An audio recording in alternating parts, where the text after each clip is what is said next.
Well, since we're still in COVID times and I can't do any traveling on the travel channel here, I decided that maybe it's time to fix a few things in my 2003 Mazda Tribute. And the display on the radio, the digits kind of didn't work. And I've got about 102,000 miles on the old Mazda.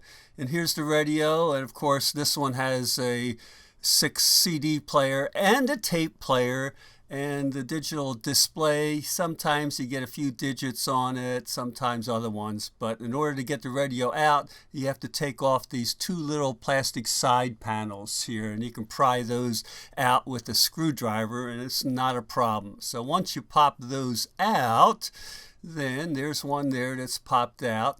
And we see the other side. I've already taken it off. You see the holes, and you can buy this tool set that you're supposed to slide in there and release it from its holdings and then slide it out. Well, I bought that tool set and didn't work, and no matter how hard I tried, and there's other videos out there on how to do it, and here's the tool after I got the radio out through other means, and it's supposed to clip in there and move it and then release those clips, but you just can't get a good angle while the radio is in the dash. So what I wound up doing was removing part of the dash, which was actually quite easy. So don't have any problems removing the dash. I think there were 2 screws, and then you just pop out that section, and then you get a screwdriver in there and kind of manhandle it and get it out. So okay, got the radio out. It's pretty big, it's pretty heavy, a couple different shots of it. There's 2 plugs in the back, one for the antenna and one for the power and everything there. It's just a round one. That small white one isn't used for anything. And yeah, there it is. So, and there you can see that side panel there. And on the front, you can see that black section. You got to pop the knobs off, but you want to take off this front section here, and there's 2 screws on either side you have to take off, and then you just pry off the little plastic clips, and this pops off. And the bottom section down there, that square section, will pop out because that's the part where you would put the tape in. So that just pops out and pops back in. But up on the top, you can see these 2 sections up there, and this is where the sections that have to be resoldered are. Okay.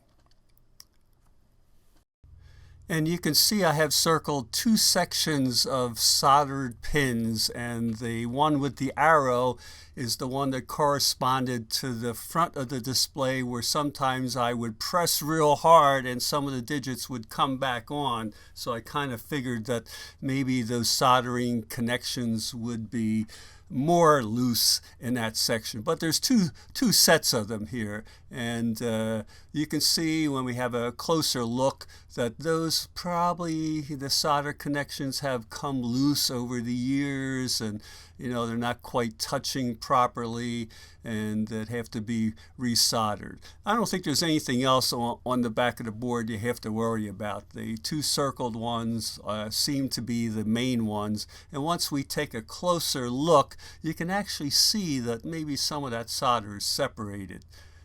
So here's a look at some of them, and you can see these ones on the end are a little dodgy, and same here, these first 2 going left to right look a little dodgy, and you can see that the other ones are kind of separated, and you can see where I have the arrows, you can see there's like gaps there in the soldering, and those first 2 circled are the real dodgy ones. Those first 2, I just pretty much resoldered those. I added more solder, of course, with flux. The other ones, I just put some flux on each one and just like touch the soldering tip to each one to, seal the gap there. And I thought, well, hopefully that'll work. And I did it to the other side too, and just touched the solder. And then after that, I put the radio back in the car. I didn't slide it in all the way. I hooked it up first to make sure it was working, and it was. I couldn't believe it. So that did it.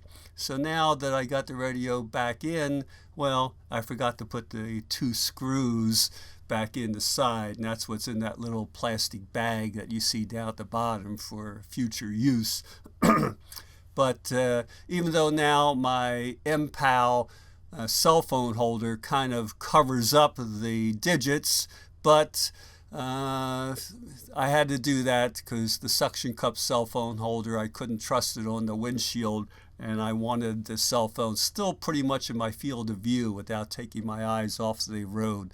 But it's good enough.